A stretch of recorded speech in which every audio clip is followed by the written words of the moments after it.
June 4th Museum in California vandalized days before Tiananmen Massacre anniversary.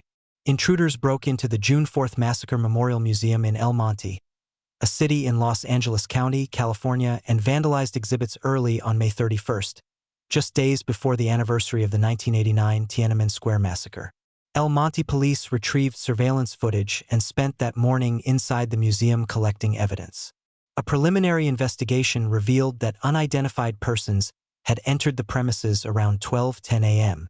Damaged items included a shirt worn by a participant in the 1989 pro-democracy movement, Chinese and English-language historical newspapers, a calligraphy exhibit, and June 4-themed T-shirts. The entrance counter, parts of the walls, and many display cases and a wall were sprayed with brownish-yellow paint.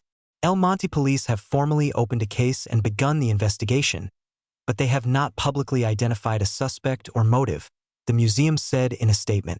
The attack came ahead of the 37th anniversary of June 4, 1989, when the Chinese Communist Party sent troops and tanks into Beijing to crush weeks of student-led pro-democracy demonstrations. Public commemoration of the massacre remains heavily censored inside China. May 31st seminar postponed. The museum had scheduled a China Forum seminar for the morning of May 31st, the same day the vandalism was discovered. The seminar was postponed until the afternoon, after police had completed their preliminary investigation and the museum could confirm that the site was safe. Attendees filled the venue after the postponement. The museum condemned the perpetrators and any others behind the incident, saying it would pursue legal responsibility. It said it had obtained certain clues and suspicions and would cooperate with police. It also reported the case to the FBI and relevant offices in Congress, the museum said. Attack labeled transnational repression. The museum said it viewed the vandalism as another case of transnational repression, a term used to describe efforts by foreign governments to silence or intimidate dissidents and diaspora communities beyond their borders. General Manager Jean Yen told the Chinese edition of the Epoch Times that the incident left the museum feeling the reach of Chinese Communist Party intimidation even in the United States. We never imagined that after taking refuge in the free and democratic United States, we would still feel intimidation from the CCP, Jean said. Zhang Zuanzhu, chairman of the United Headquarters of the Chinese Democratic Party, attended the event and said the timing was sensitive. He said he believed those behind the attack were linked to the CCP and wanted to show that their threats could reach dissident groups overseas. Museum director Wang Dan, a former 1989 student leader, wrote on X that pressure would only bring the museum more support.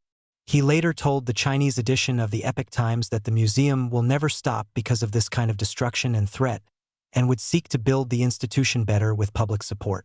Prior sabotage allegations in Southern California. Sabotage targeting June 4th and anti-CCP memorial sites in Southern California has increased in recent years. Attackers targeted the Tank Man statue at Liberty Sculpture Park in Southern California in 2023 and 2024. Before June 4, 2025, several memorials in the park were damaged, and 3 guard dogs were poisoned or beaten to death, according to the park's founder, Wei-Ming Chan. Federal prosecutors have previously brought a China-related transnational repression case involving alleged plans to damage anti-CCP artwork at Liberty Sculpture Park.